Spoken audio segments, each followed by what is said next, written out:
तो हेलो दोस्तों, कैसे हैं आप सभी लोग। आई होप कि आप सभी लोग स्वस्थ होंगे और मस्त होंगे और अपनी तैयारी अच्छे से कर रहे होंगे। तो दोस्तों, जैसा कि आप सभी लोग जानते हैं, मैंने आप सभी लोगों को पिछली वीडियो में एसएससी 7.3 के क्वेश्चन नंबर 6 और 7 को सॉल्व करा दिया था और बहुत ही बेहतरीन तरीके से। तो आज की इस वीडियो में हम लोग क्या करने वाले हैं, आज की इस वीडियो में हम लोग क्वेश्चन नंबर 8 और 9 को लेकर चलने वाले हैं और बहुत ही बेहतरीन तरीके से इन दोनों क्वेश्चन को मैं आप सभी लोगों को सॉल्व कराने वाला हूं। तो आइए 8 नंबर क्वेश्चन को सॉल्व करते हैं, ठीक है। तो आइए देखते हैं 8 नंबर क्वेश्चन क्या कह रहा है।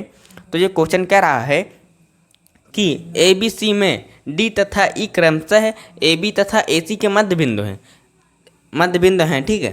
तो हमें त्रिभुज ए डी ई तथा त्रिभुज ए बी सी के त्रिभुजों का क्षेत्रफल का अनुपात ज्ञात करना है, ठीक है। तो यहाँ पे त्रिभुज ए डी ई ये है, ठीक है, और त्रिभुज ए बी सी कहाँ है, त्रिभुज ए बी सी, ठीक है। तो हो गया हमारा, यहाँ पर त्रिभुज को हमने पहचान लिया।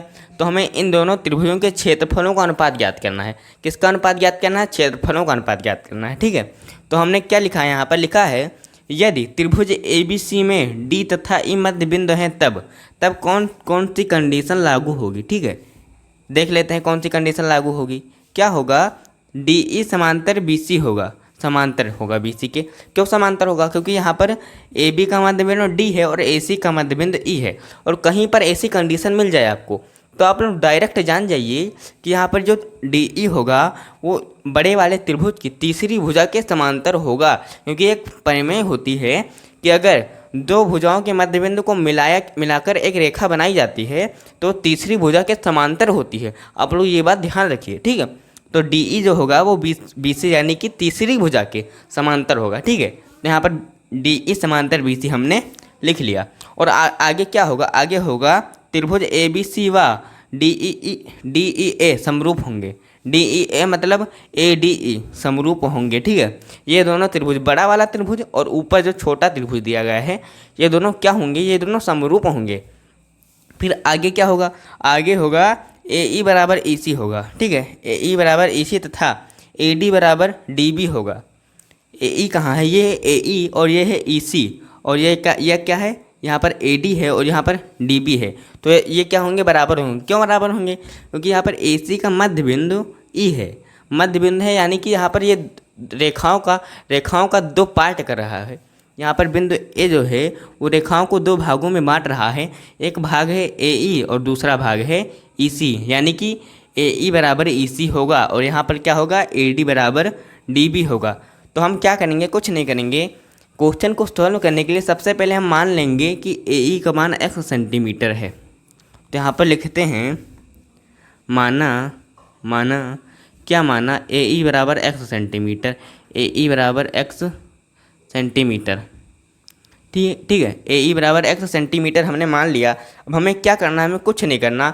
अगर यहाँ पर ए ई x सेंटीमीटर है तो ई सी भी क्या होगा, x सेंटीमीटर होगा, ई सी भी x सेंटीमीटर होगा। और यहाँ पर पूरी रेखा ए सी कितनी हो जाएगी, 2x सेंटीमीटर हो जाएगी, 2x सेंटीमीटर पूरी ए सी रेखा। तो यहाँ पर लिख लेते हैं ए सी की लंबाई, ए सी की लंबाई भी लिख लेते हैं, 2x सेंटीमीटर हो जाएगी, ठीक है। तो यहाँ पर क्या हो गया, क्या हमें पता चल गया, हमने x माना तो हमें क्या पता चल गया। यहाँ पर देख लीजिए, त्रिभुज ए डी ई की एक भुजा क्या पता चल गई, x पता चल गई, और त्रिभुज ए बी सी की एक भुजा कितनी पता चल गई, 2x पता चल गई। तो यहाँ पर क्या करेंगे, आप लोग जानते हैं कि अगर दो त्रिभुज समरूप हैं, यहाँ पर हमने क्या लिख रखा है कि ये दोनों त्रिभुज समरूप हैं। अगर डी ई समांतर बी सी है तो ये दोनों त्रिभुज समरूप हैं, तो क्या कंडीशन होगी, यहाँ पर एक प्रमेय होती है, इसी चैप्टर की प्रमेय है वो, ठीक है। अगर आपने प्रमेय पढ़ी होगी पीछे के सवाल में तो बहुत ही अच्छे से आपको ये सवाल समझ में आ जाएगा,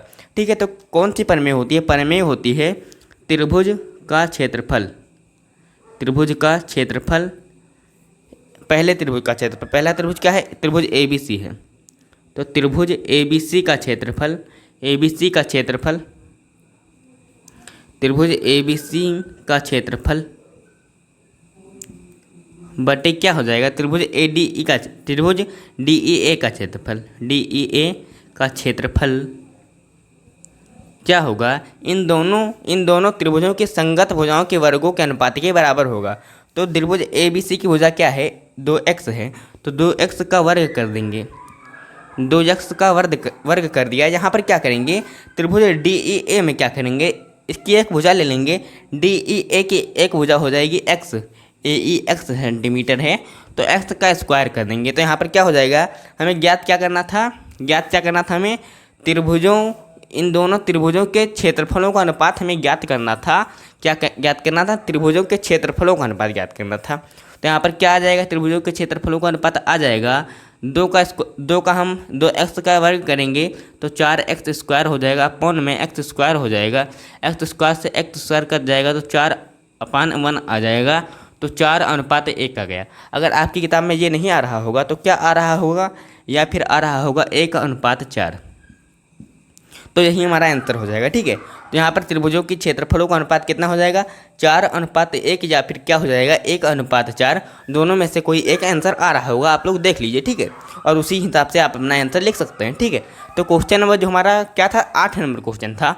मैंने बहुत ही बेहतरीन तरीके से आपको समझा दिया। ठीक है, कोई आपको प्रॉब्लम हो तो आप कमेंट करके पूछ सकते हैं। ठीक है, तो आइए अगला सवाल सॉल्व करते हैं। अगला सवाल क्या है, हमारा 9 नंबर क्वेश्चन है, तो उससे भी हम एकदम इसी तरह से सॉल्व करने वाले हैं। ठीक है, वीडियो पर बने रहिए ताकि आपको ये क्वेश्चन भी समझ में आ जाए। ठीक है,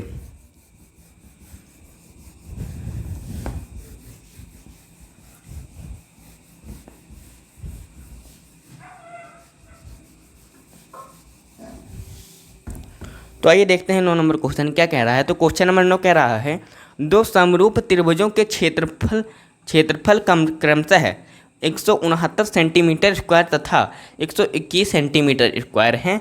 यदि बड़े त्रिभुज की भुजा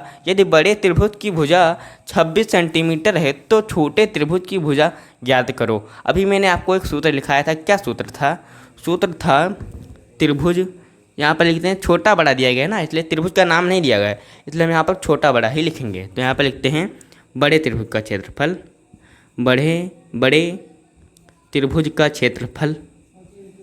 बड़े त्रिभुज का क्षेत्रफल अपान क्या हो जाएगा, अपान छोटे त्रिभुज का क्षेत्रफल बराबर किसके होगा, बड़े त्रिभुज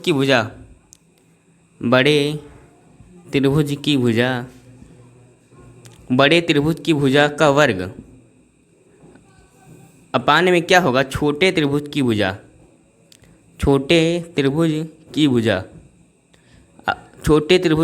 का हम क्या कर देंगे, इसका भी हमें वर्ग ही करना है।